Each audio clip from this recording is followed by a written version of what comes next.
कंगना ने तीनों कृषि कानूनों को वापस लाने की बात कही। कंगना के बयान पर सियासत भी शुरू हो गई।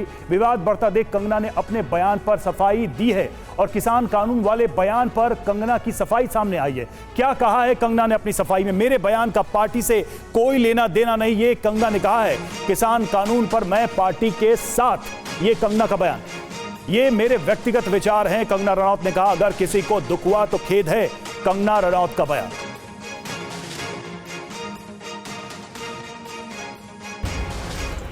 नमस्ते दोस्तों, पिछले बीते कुछ दिनों में मीडिया ने मुझसे फार्मर्स लॉ पे कुछ सवाल किए और मैंने ये सुझाव दिया कि किसानों को फार्मर्स लॉ वापस लाने का प्रधानमंत्री जी से निवेदन करना चाहिए। मेरी इस बात से बहुत सारे लोग निराश हैं और डिसअपॉइंटेड हैं। जब फार्मर्स लॉ प्रपोज हुए थे तो हम बहुत सारे लोगों ने जो है उनका समर्थन किया था, लेकिन बड़ी ही संवेदनशीलता से और सहानुभूति से हमारे माननीय प्रधानमंत्री जी ने वो लॉज जो थे वापस ले लिए थे। और ये हम सब कार्यकर्ताओं का कर्तव्य बनता है कि हम उनके शब्दों की गरिमा रखें। मुझे ये बात भी ध्यान रखनी होगी कि मैं अब एक कलाकार नहीं, भारतीय जनता पार्टी की कार्यकर्ता हूँ और मेरे ओपिनियंस अपने नहीं होने चाहिए, वो पार्टी का स्टैंड होना चाहिए। तो अगर मैंने अपने शब्दों से और अपनी सोच से किसी को डिसअपॉइंट किया है, मुझे खेद रहेगा। I take my words back. Thank you. अब आपको कंगना रनौत का वो बयान सुनाते हैं जिस पर सियासी बवाल मचा हुआ है। जी हां, वो बयान सुनिए, क्या कहा था कंगना ने। किसानों के जो लॉज हैं वो मुझे लगता है जो रिपील हो गए हैं वो फिर से लगने चाहिए। हो सकता है कंट्रोवर्शियल हो जाए, लेकिन मुझे लगता है किसानों के हितकारी लॉज वापस आने चाहिए और किसानों को खुद इसकी डिमांड करनी चाहिए। और ताकि हमारे किसान भी जैसे बाकी जगहों पे समृद्धि हो रही है, हमारे किसान की समृद्धि में कोई ब्रेक ना लगे। भारतीय अच्छे से जानते हैं कि ये एक ही बेटी है जो अपना नुकसान करके जो है देश का लाभ सोचती है। और कंगना के बयान पर खरगे के बीजेपी से सवाल। बीजेपी को गलती का एहसास नहीं, ये कहा है कांग्रेस ने। और किसान विरोधी कानून की बात क्यों? खरगे ने कहा कांग्रेस इसका कड़ा विरोध करती है।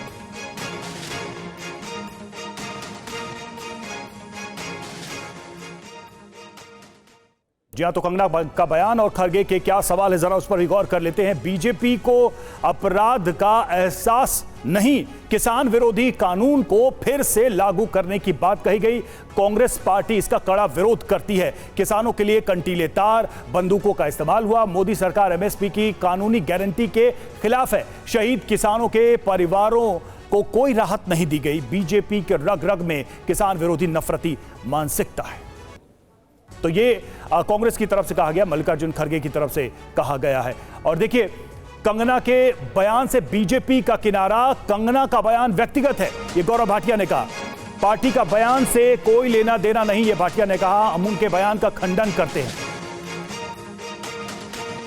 मैं बिल्कुल स्पष्टता से कहना चाहता हूं, ये बयान कंगना रनौत जी का व्यक्तिगत बयान है एवं भारतीय जनता पार्टी की तरफ से ना कंगना रनौत जी ऐसा कोई बयान देने के लिए अधिकृत हैं और ना ही उनका बयान जो पार्टी की सोच है 3 कृषि कानूनों को लेकर उसको दर्शाता है।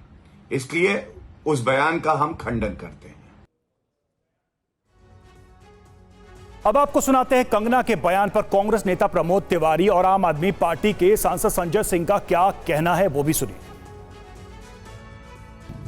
एक ऐसा खतरनाक बात उनकी जुबान पे आ गई जो शायद बीजेपी के मन में है।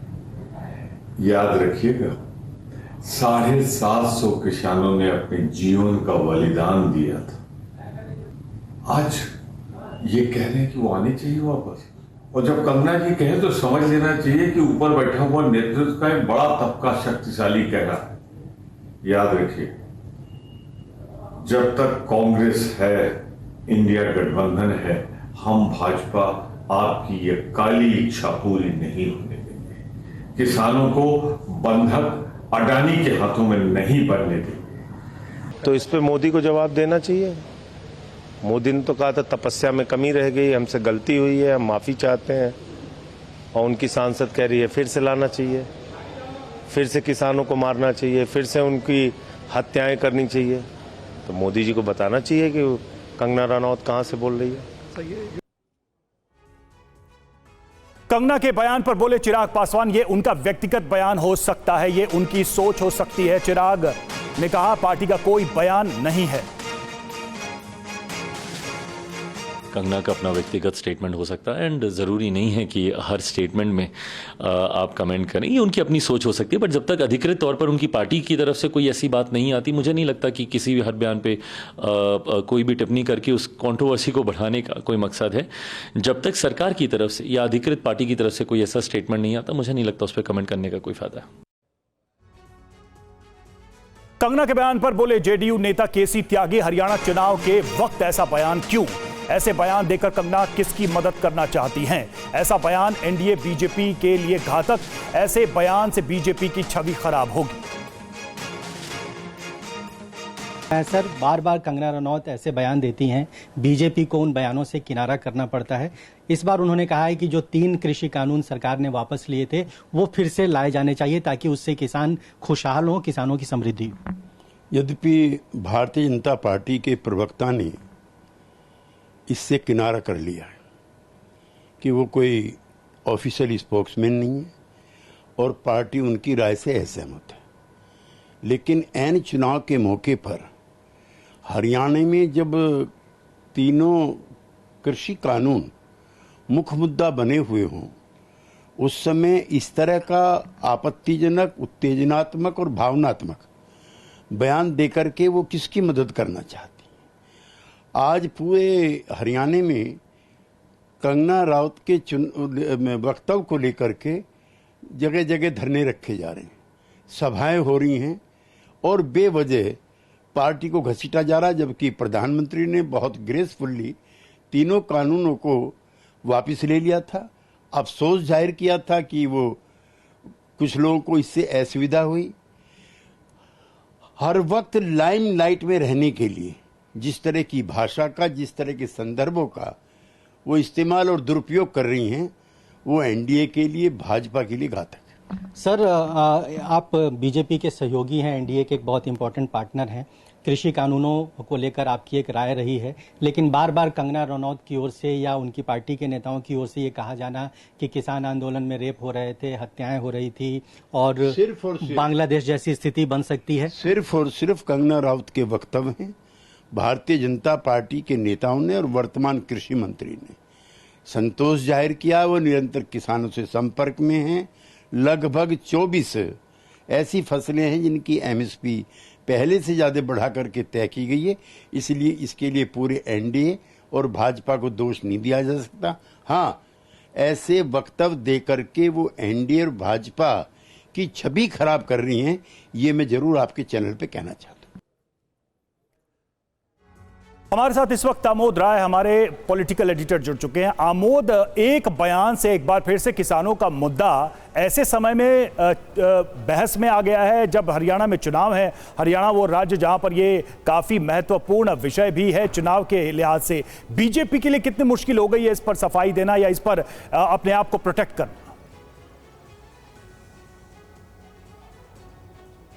बिल्कुल, देखिए रवि, बीजेपी को बिना बैठे बिठाए, बिना मतलब उसको सफाई देनी पड़ रही है। और वैसे में तब जब हरियाणा में चुनाव है, जो कृषि प्रधान एक राज्य है, जहां किसानों का मुद्दा बहुत अहम है और जो उस समय आंदोलन चला था उसका मुख्य तौर पे पंजाब और हरियाणा केंद्र बना था। और इस ऐसे समय में कंगना रनौत का ये बयान निश्चित तौर पर बीजेपी के लिए एक मुसीबत है। और इसीलिए जैसे ही कल कंगना रनौत का बयान आया, आनन फानन में बीजेपी ने रात 12 बजे अपने प्रवक्ता से इस पर सफाई दिलवाई और उसके बाद ये अपने आप को दूर करने की कोशिश बीजेपी के द्वारा की गई है। निश्चित तौर पे कंगना रनौत के इस बयान से पार्टी नेतृत्व खुश नहीं है, नाखुश है और नाराज है। इससे पहले भी जब उन्होंने अपने फिल्म रिलीज के दौरान इस बात को उठाया था और किसानों के मुद्दों को उठाया था, तो उस वक्त भी पार्टी ने अपने आप को दूर किया था उनके बयान से और उनको बुलाकर पार्टी अध्यक्ष जेपी नड्डा ने समझाया भी था कि इस तरह के बयान नहीं दिए जाने चाहिए। लेकिन उसके बावजूद चूंकि वो एक सेलिब्रिटी भी हैं, फिल्म पर्सनालिटी हैं और जब उस तरह के प्रश्न उनके सामने आते हैं तो वो अपने आप को रोक नहीं पा रही हैं। इससे निश्चित तौर पे बीजेपी को नुकसान हो रहा है। कल उनसे जब ये पूछा गया कि आपका अभी क्या इस पर मंतव्य है, तो उन्होंने कहा कि मुझे लगता है किसानों को एक बार फिर प्रधानमंत्री से इसको लागू करने के लिए गुजारिश करनी चाहिए। जो नहीं कहनी चाहिए, उनको समझ नहीं इस बात की कि इस समय पॉलिटिकल माहौल हरियाणा में क्या है और बीजेपी की जान कितने मुसीबत में पड़ सकती है, उसका सांस रुक सकता है। और इसलिए पार्टी इस पर लगातार चिंतित है और उनको इस मुद्दे पर चर्चा भी किया गया है। मुझे जो जानकारी मिली है कि पार्टी नेतृत्व के द्वारा उनसे कहा गया है कि इस पर तुरंत अपने आप को बैक ट्रैक करें, माफी मांगे, और उसका वैसा उन्होंने किया भी है। शुक्रिया अमोद आपका हमसे जुड़ने के लिए। और एक नजर डालते हैं किसान बिल की टाइमलाइन पर। जी हां, जरा उस पर भी गौर करना जरूरी है। क्या है कृषि कानून विवाद, जरा उसको समझिए। 5 जून 2020 सरकार ने 3 बिल लेके आई सरकार, और सितंबर 2020 दोनों सदनों में फार्म बिल 2020 पेश किया गया। दोनों सदनों में बिल पास हुए। किसानों को बिल मंजूर नहीं थे, जो आंदोलन कर रहे थे उनको यह स्वीकार नहीं था। किसानों को डर था कि बिल से मंडियां खत्म हो जाएंगी, एमएसपी सिस्टम खत्म हो जाएगा, कंपनियां फसलों की कीमतें तय करेंगी। 25 नवंबर 2020 दिल्ली चलो आंदोलन का ऐलान किया गया। सरकार से 11 बार बातचीत हुई, बातचीत में नतीजा नहीं निकला। भारतीय किसान यूनियन सुप्रीम कोर्ट पहुंचा। कोर्ट ने 18 महीने के लिए बिल पर रोक लगा दी। 19 नवंबर 2021 सरकार ने कृषि कानून वापस ले लिया और इसी के साथ ये जो आंदोलन था वो भी समाप्त हो गया। चलिए आगे बढ़ेंगे और रुख करते हैं कुछ और खबरों का। थोड़ी देर में अक्षय के पिता की याचिका पर होनी है सुनवाई। जी हां, अक्षय शिंदे के पिता अन्ना शिंदे ने कल याचिका दी थी और अन्ना शिंदे ने एनकाउंटर को फर्जी बताया था। तो इस एनकाउंटर पर सवाल उठाए गए और देखिए अब यह मामला है अदालत में और अन्ना शिंदे के पिता ने भी इस पर याचिका दाखिल की है।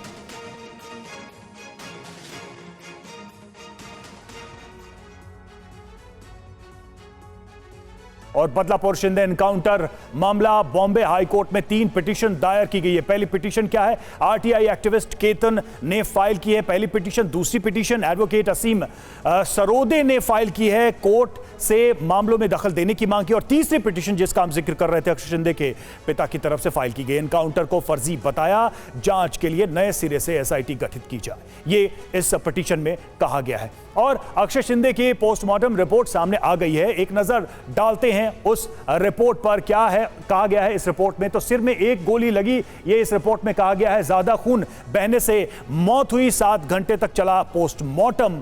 5 डॉक्टरों की टीम ने पोस्टमार्टम किया। पोस्टमार्टम की वीडियोग्राफी भी की गई है। ये चीजें सामने आई हैं। हमारे साथ इस वक्त राजीव सिंह हमारे संवाददाता जुड़ चुके हैं। याचिका पर सुनवाई शुरू हो गई, क्या जानकारी मिल रही है इस सुनवाई को लेकर? राजीव, चूंकि एक नहीं 3 पिटीशंस डाली गई हैं इस पूरे मामले में।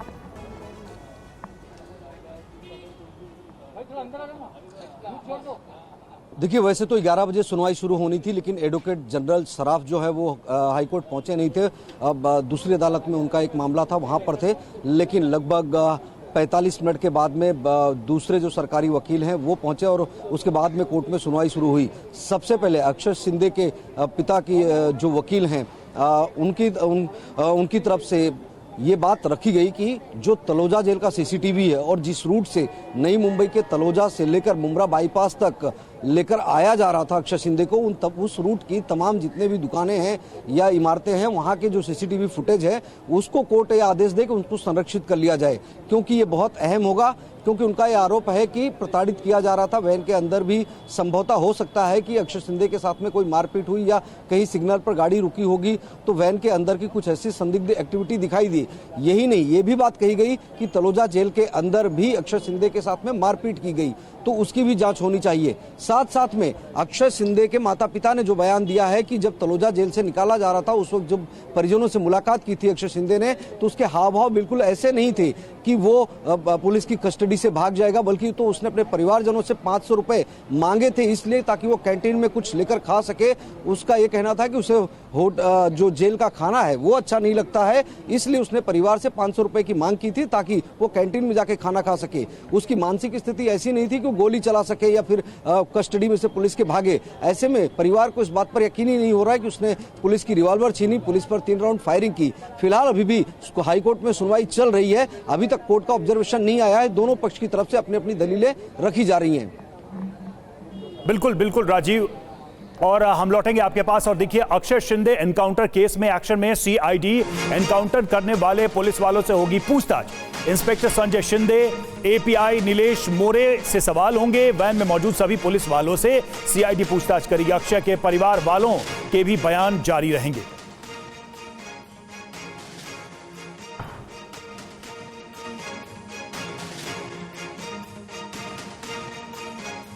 राजीव हमारे साथ इस वक्त जुड़े। राजीव, एक तरफ तो इसमें याचिकाएं सामने डाली गई जिस पर सुनवाई हो रही है अदालत में, दूसरी तरफ इस एनकाउंटर की जांच को लेकर जो कमेटी गठित की गई है उससे क्या स्थिति साफ हो पाएगी? क्या ये जो फाइंडिंग्स होंगी ये अदालत में सुनवाई योग्य होंगी? क्योंकि अगर अदालत की तरफ से कोई निर्देश आता है तो फिर इस एनकाउंटर की जो जांच चल रही है उसका क्या अर्थ रह जाएगा?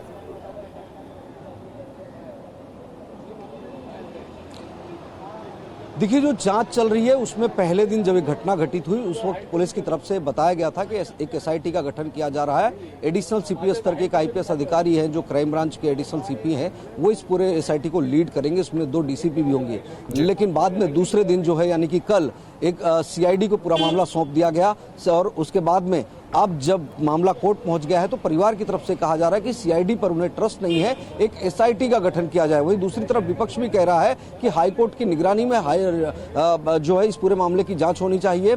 रिटायर्ड हाईकोर्ट के जस्टिस इस पूरे मामले की जांच करें। तो जाहिर बात है कि अब कोर्ट इस पूरे मामले पर देखेगा कि चूंकि अभी जांच शुरू हुई है, सीआईडी ने जांच पहले दिन कल मामला सौंपा गया था तो शुरुआत में उन्होंने अभी इस पूरे केस के दस्तावेज कल रात जाकर मुमरा पुलिस स्टेशन से अपने हाथों में लिया है, उसको स्टडी करेंगे। लेकिन अब सीआईडी का जो पहला काम है वो इस पूरे मामले में जो लोग वैन में शामिल थे, एपीआई नीलेश मोरे हों, संजय शिंदे हों या फिर जो कांस्टेबल स्टाफ था, जो ड्राइवर था, उनसे भी बातचीत करेगी, उनका भी स्टेटमेंट लेगी। उसके बाद इस मामले में सीआईडी का जांच का दायरा जो है आगे बढ़ेगा। लेकिन अभी से सीआईडी पर जिस तरह से भरोसा नहीं है परिवार को, उसको लेकर भी कोर्ट निश्चित तौर पर हो सकता है कि सवाल पूछे कि आखिर ऐसा क्या है, सीआईडी पर भरोसा क्यों नहीं कर रहे हैं, इसके पीछे क्या वजह है? क्योंकि अगर वो एसआईटी गठन की भी मांग कर रहे हैं तो उस एसआईटी में भी निश्चित तौर पर बिल्कुल राजीव, याचिका में तो नए सिरे से एसआईटी के गठन की मांग भी की गई है। राजीव हमारे साथ बने रहिए। देखिए, एक और अपडेट है इस पूरे मामले से जुड़ा हुआ। बदलापुर एनकाउंटर मामले में पोस्टर वॉर भी शुरू हो गया। मुंबई के कई इलाकों में लगे हैं फडणवीस के पोस्टर। फडणवीस को बंदूक के साथ दिखाया गया, रिवॉल्वर के साथ वाली तस्वीर पर लिखा बदलापुर। तो बदलापुर में पोस्टर वॉर। देखिए, बंदूक लिए फडणवीस की ये फोटो दिखाई गई है। पोस्टर पर लिखा है बदलापुरा। बदलापुर के मामले से जोड़ते हुए इसको देखा जा रहा है। राजीव हमारे साथ इस वक्त जुड़े हुए। राजीव, अभी तक तो हम बयान देख रहे थे लेकिन अब तो पोस्टर वॉर भी शुरू हो गया है बदलापुर के मामले को लेकर। क्या जानकारी मिल रही है इस पोस्टर को लेकर?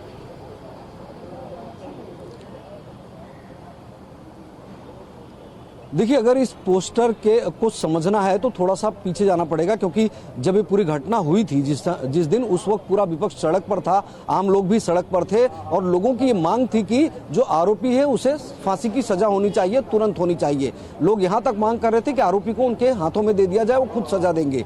उसके बाद में उन्होंने 8-9 घंटे तक रेलवे जाम रखा। बदलापुर रेलवे स्टेशन पर रेलवे ट्रैक पर बैठ गए, पुलिस को लाठीचार्ज करके हटाना पड़ा, पुलिस पर भी पथराव किया गया था। लेकिन अब इस पूरे मामले में जिस तरह से पुलिस का यह बयान है कि आरोपी को न्यायिक हिरासत में था, जेल में था, दूसरे मामले में पूछताछ के लिए उसे लेकर जाया जा रहा था और उसी दरमियान रिवॉल्वर छीनकर भागने की कोशिश किया, या ये कहे कि पहले पुलिस पर फायरिंग की, बदले में पुलिस ने अपने डिफेंस में फायरिंग की और उसकी जान गई।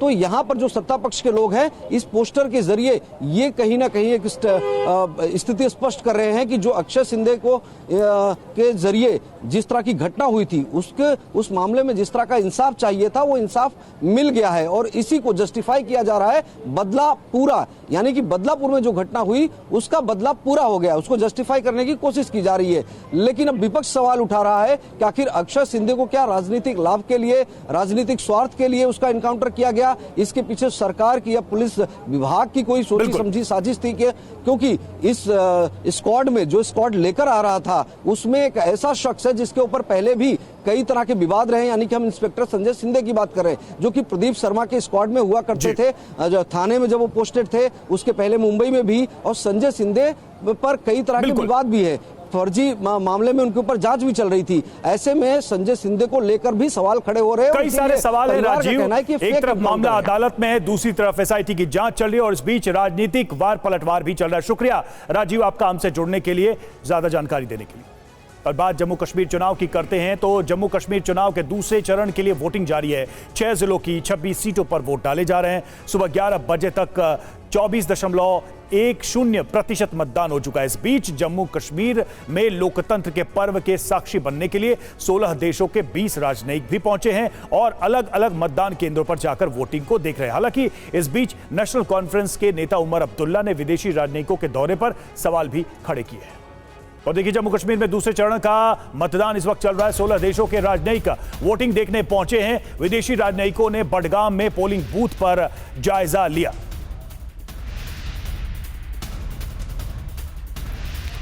तस्वीरें हम आपको दिखा रहे हैं, एक तरफ देखिए वोटिंग चल रही है, वो दूसरी तरफ विदेशी राजनयिक जो हैं वो यहां पहुंचे हुए हैं और किस तरह से मतदान चल रहा है वो खुद से वो ऑब्जर्व कर रहे हैं। हालांकि इस पर देखिए राजनीतिक बयानबाजी भी शुरू हो गई।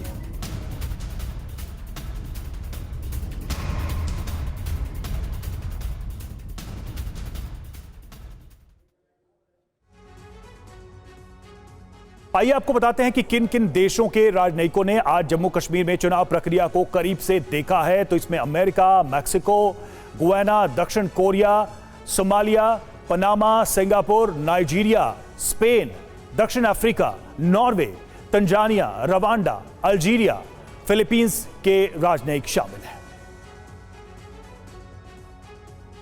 और उमर अब्दुल्ला ने इधर डिप्लोमेट को चुनावी प्रक्रिया दिखाने पर आपत्ति जाहिर की है। उमर ने कहा कि विदेशी पत्रकारों को इसकी इजाजत क्यों मिली।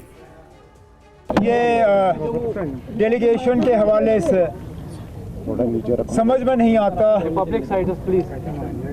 यही लोग जब जम्मू कश्मीर के बारे में कमेंट करते हैं तो गवर्नमेंट ऑफ इंडिया की तरफ से बयान आता है कि जम्मू कश्मीर जो है वो हमारा अंदरूनी मामला है, इस पे दूसरों की दखल नहीं होनी चाहिए। अगर दखल नहीं होनी चाहिए, अगर इनके कमेंट्स आपको नहीं चाहिए तो इनको यहाँ लाया क्यों जा रहा है। हमारे साथ इस वक्त महराज गांदरबल से जुड़े हुए हैं और साथ ही अंकित भट्ट नौशेरा से हैं। महराज के पास चलेंगे। महराज, क्या जानकारी मिल रही है मतदान को लेकर, कितना मतदान हुआ और ये जो राजनयिकों को लेकर, डिप्लोमेट्स को लेकर बयानबाजी शुरू हुई है, इसको लेकर क्या आपत्ति जाहिर की जा रही है उमर अब्दुल्ला की तरफ से और दूसरी पार्टियों की तरफ से? बिल्कुल, अगर हम अब बात करें तो यहाँ पे जो अभी तक वोटिंग परसेंटेज है वो 24% जो है रिकॉर्ड की गई। अगर हम गांदरबल की बात करें तो गांदरबल में जो वोटिंग परसेंटेज है वो करीब 25% है, जबकि कंगन की बात करें तो 31% जो है वोटिंग परसेंटेज अभी देखी गई है। कुल मिलाकर हमारे साथ यहाँ पे कुछ जो है वो वोटर्स भी है, उनसे बात करना चाहेंगे। आप ये बताइए कि आपने वोट डाल दिया तो क्या क्या मेन मुद्दे हैं और क्या क्या आप चाहते हैं कि आपके नेता करें? हम गवर्नमेंट से यही चाहते हैं कि जो हमारी नई जो पुरानी गवर्नमेंट थी, जो 2014 में जिसने गठबंधन किया था बीजेपी और पीडीपी के साथ, उसने यहाँ पे कुछ नहीं किया। अभी हम चेंज चाहते हैं। यहाँ जो वेव चल रही है वो JKNC की चल रही है। हमारे यहाँ मियां मियां अली साहब न्यू कैंडिडेट है, यूथ के लिए देख रहे हैं, यूथ के लिए बोल रहे हैं। बिल्कुल राजीव, आपने भी सुना कि यहाँ पे जो लोग हैं वो बदलाव चाहते हैं और बिल्कुल एक हिसाब से ये कहा जा सकता है कि जो राजनयिक यहाँ पे आए हैं वो इसी स्थिति को देखने के लिए भी आए हैं कि जो ज़मीनी स्तर पर लोग बदलाव चाहते हैं वो किस तरीके की यहाँ पे जो है अभी वोटिंग प्रक्रिया में भाग ले रहे हैं। क्योंकि काफ़ी समय से एक पड़ोसी मुल्क के ज़रिए से भी जहाँ पे इस वोटिंग को लेकर सवाल खड़े किए जा रहे हैं, लेकिन इसके हिसाब से अगर हम कहें मिनिस्ट्री ऑफ एक्सटर्नल अफेयर्स ने बाहर के राजनयिकों को ज़मीनी स्तर पर इसी वजह से बुला लिया ताकि ज़मीनी स्तर पर उनको जो है अवगत कराया जाए कि ज़मीनी स्तर पर किस तरीके से जम्मू कश्मीर के लोग जमहूरियत के सबसे बड़े पर्व में भाग ले रहे हैं। जी बिल्कुल बिल्कुल। और देखिए हमारे साथ इस वक्त अंकित भी जुड़े। अंकित, आप नौशेरा में मौजूद हैं, कहां कितनी वोटिंग अब तक हो चुकी है और क्या सब कुछ शांतिपूर्ण तरीके से हुआ है अब तक? लोग क्या कह रहे हैं जो मतदाता वहां पर पहुंचे? जिस तरीके से हमारे सहयोगी महराज कह रहे थे कि आज जनता का दिन है और जनता किस तरीके से इस महापर्व को मना रही है, वैसा ही कुछ जम्मू संभाग के रजौरी, पुंछ और रियासी के अंदर देखने को मिल रहा है। मैं इस समय मौजूद हूँ नौशेरा इलाके में। ये लाइन ऑफ कंट्रोल का भी इलाका माना जाता है। तस्वीरों में आप देखिए कि किस तरीके से लंबी लंबी कतारें यहाँ पर महिलाओं की खास तौर पे देखने को मिल रही है, क्योंकि आज इन्हीं का दिन है। इन्होंने डिसाइड करना है कि किसकी सरकार ये चाहते हैं। खास तौर पे जम्मू कश्मीर में 10 साल के बाद विधानसभा के चुनाव हुए हैं और ऐसे में लंबी लंबी कतारें यहाँ पर देखने को मिल रही हैं। पुंछ की अगर बात की जाए तो 33% अभी तक रिकॉर्ड किया गया है, रजौरी में 30% रिकॉर्ड किया गया है, रियासी में 33% रिकॉर्ड किया गया है। नौशेरा की अगर मैं पर्टिकुलर बात करूं तो अभी तक वोटिंग परसेंटेज जो है 21.42% है। कुछ महिलाएं हमारे साथ मौजूद हैं, उनसे बात करेंगे। किन मुद्दों को लेकर आज आप वोट डालेंगे? जी, मेरा नाम नीता कुमारी है। हम इसलिए वोट डाल रहे हैं कि हमारे बच्चे पढ़े लिखे हैं, घर में ना पानी की सुविधा कोई, ना रोड की है, जमीनें हमारी रुड़ रही हैं। 100 रुपए किलो टमाटर बिक रहे हैं। महंगाई मुद्दा है, बहुत महंगाई बहुत है। ठीक है, हम क्या खाना है? 100-200 रुपए किलो दाल बिक रही है। प्रत्याशी को देख के वोट डालेंगे, पार्टी को देख के वोट डालेंगे, क्या कुछ चल रहा है अभी? कुछ नहीं सर, डालेंगे, देखेंगे जब वक्त आएगा। पहले तो कुछ नहीं दिया इधर। विकास को लेकर वोट डालेंगे आज? विकास होना चाहिए। हाँ, वो तो है। रोजगार, महंगाई एक मुद्दा आप लोगों के लिए? हाँ जी है। विकास भी है। तो ये देखिए, ये महिलाएं हैं जो बता रही है कि विकास इनके लिए मुद्दा है, रोजगार इनके लिए मुद्दा है। साहब, आप युवा है, रोजगार आप लोगों के लिए मुद्दा है? सब ठीक है भैया। आज वोट डालने आए हैं, क्या कहना चाहेंगे? क्या कहना है, वोट डालना ही है हमने। सहूलत तो कोई है नहीं है। टाइम पर बिजली नहीं होती, पानी नहीं मिलता। बिजली पानी मुद्दा है? मुद्दा है। आपके लिए क्या मुद्दा है साहब? बिजली, पानी, विकास, रोजगार? रोजगार सबसे बड़ा मुद्दा है। अनएम्प्लॉयमेंट बहुत है, पढ़े लिखा यूथ है, कोई रोजगार नहीं है। आपके लिए? सब ठीक है यहाँ पे। अभी डेवलपमेंट हो रही है? हाँ, डेवलपमेंट हो रही है, धीरे धीरे होगी। जो आज तक पीछे उन्होंने कुछ नहीं किया। पहले रेना साहब यहाँ पे रहे, उन्होंने बहुत कुछ किया। तो साहब, आपके लिए क्या मुद्दा है? जो 70 साल में इससे पीछे काम नहीं हो, वो रेना साहब ने काम किया है। विकास हो रहा है। विकास मुद्दा आपके लिए? विकास बहुत अच्छा हो रहा है, बहुत अच्छा काम हो रहा है। ये देखिए, कई लोग हैं जो बता रहे हैं कि विकास इनके लिए मुद्दा है, कई बता रहे हैं कि रोजगार इनके लिए मुद्दा है, बिजली, पानी, सड़क, ये जम्मू कश्मीर के लोगों के लिए मुद्दा है।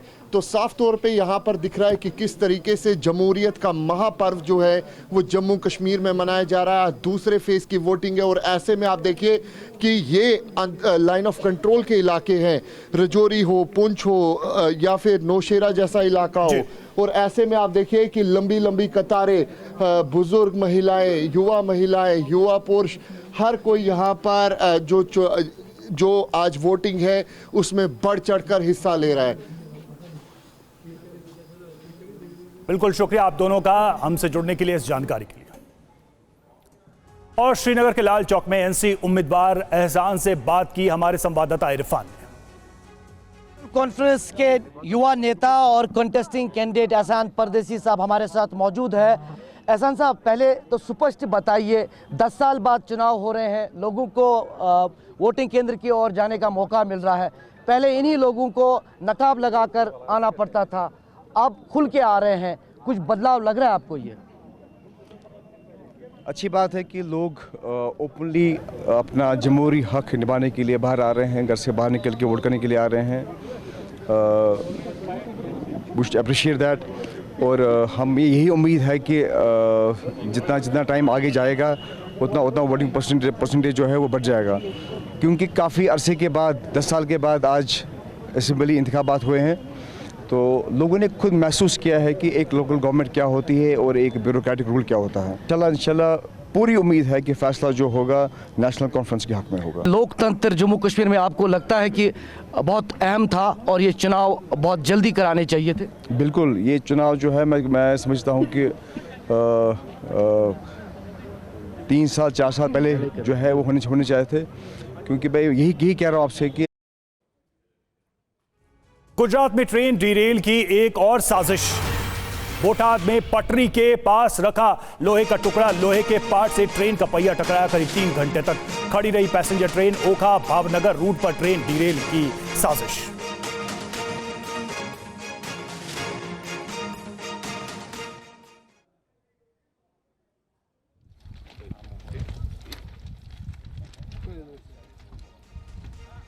देखिए ये ट्रेन डिरेल हुई है। एक और घटना सामने आई है। करीब 3 घंटे तक खड़ी रही ट्रेन, ये सामने आया। ओखा भावनगर रूट पर ट्रेन डिरेल।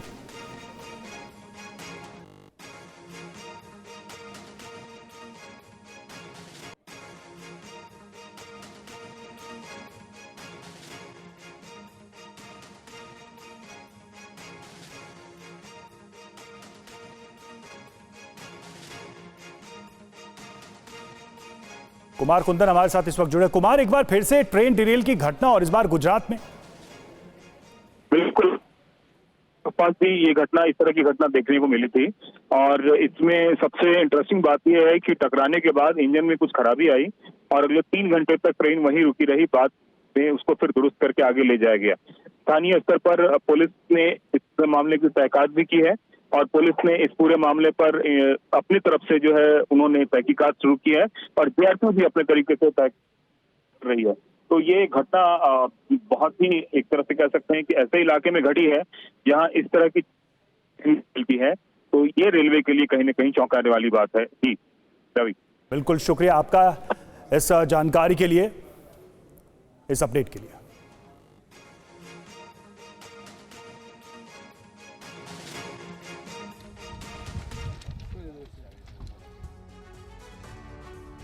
पर पहली बार तेल अवीव पर मिसाइल अटैक हुआ है। जी हां, बात करते मिडिल ईस्ट की। हिजबुल्लाह ने तेल अवीव पर किया है हमला और हिजबुल्लाह ने कादर-1 मिसाइल से हमला किया। हिजबुल्लाह के निशाने पर मोसाद हेडक्वार्टर था। यह बड़ी जानकारी सामने आ रही है और इजरायल ने मिसाइल हमले को नाकाम किया है। तो यह हमला हुआ है, देखिए किस तरीके से तेल अवीव पर पहली बार यह हमला हुआ है। इजरायल का हालांकि दावा है कि इस रॉकेट हमले को हमने नाकाम किया है और कोशिश इजरायल की राजधानी में तबाही मचाने की हिजबुल्लाह की तरफ से, क्योंकि इजरायल लगातार हमले कर रहा है। तो देखिए किस तरह से हमले हुए। हालांकि आयरन डोम की तरफ से यह कहा गया है, आयरन डोम की तरफ से जो निशाना साधा गया है इन रॉकेट्स पर, उनको ध्वस्त कर दिया गया। आयरन डोम जो एयर डिफेंस सिस्टम है इजरायल का, उसने एक बार फिर से तेल अवीव की रक्षा की है। और देखिए हिजबुल्लाह के मिसाइल अटैक पर इजरायल का दावा सामने आया। कमर्शियल फ्लाइट के बेहद करीब थी मिसाइल, इजरायल ने मिसाइल हमला नाकाम किया। इजरायल के लेबनान में बड़े हमले जारी हैं।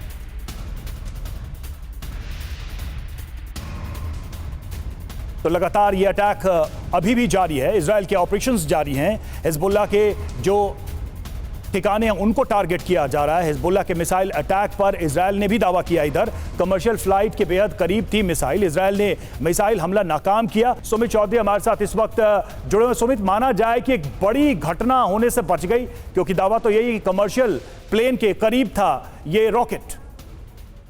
देखिए बिल्कुल रवि, क्योंकि ये कहा यह जा रहा है कि इसका मेन टारगेट तो इजराइल में खासतौर पे तेल अवीव के अंदर मोसाद का हेडक्वार्टर था या फिर उनके बेसिस थे। लेकिन ये मिसाइल जिस करीबी से, यानी जिस तरीके से जहां से गुजरा उसके बेहद करीब थी कमर्शियल फ्लाइट, जिसमें करीबन 300 से 400 लोग सवार थे। हालांकि अभी तक इसको लेकर इजराइल की तरफ से कुछ कहा नहीं गया, लेकिन ये जरूर ये पिक्चर अपने आप में दर्शा रही है जो लगातार इजराइल में दी गई है, जिसमें बताया गया कि कैसे ये बहुत करीब था और बड़ा हादसा टलते टलते बचा। और अगर इसको इंटरसेप्ट नहीं किया जा सकता, इसको मार गिराया नहीं गया होता, तो निश्चित तौर पर एक बड़ा हादसा होता। तो अभी हालांकि इसके बारे में कहा जा रहा है, लेकिन अभी इजराइल की तरफ से इसके बाद बड़ी एयर स्ट्राइक्स को भी अंजाम दिया गया और ये भी कहा जा रहा है कि इजराइल की तरफ से उन टारगेट्स को, यानी जहां पे पूरी मिसाइल दागी गई थी, उनको भी टारगेट किया गया। तो निश्चित तौर पर एक बड़ी, आप कह सकते हैं कि बड़ा हादसा होते बचा। अब इजराइल ने अब इसको लेकर काउंटर मेजर्स भी शुरू कर दिए। इजराइल ताबड़तोड़ एयर स्ट्राइक्स कर रहा है और उन इलाकों में कर रहा है जहां से लगातार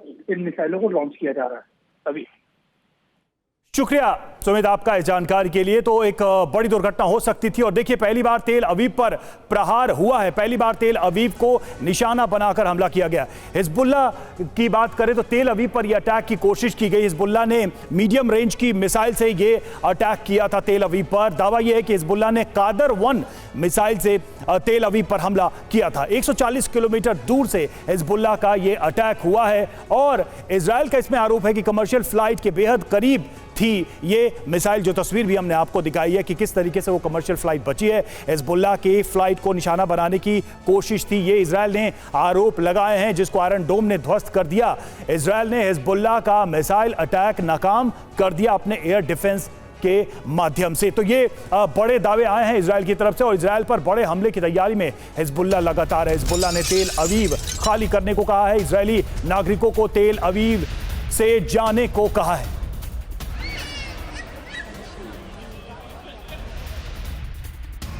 देखिए किस तरह से ये चेतावनी दी गई है तेल अवीव में रहने वाले तमाम नागरिकों को कि वो खाली कर दे, क्योंकि वो बड़े हमले की तैयारी कर रहा है। कहीं ना कहीं ये मैसेज देने की कोशिश के हिजबुल्लाह पलटवार करने वाला है तेल अवीव पर।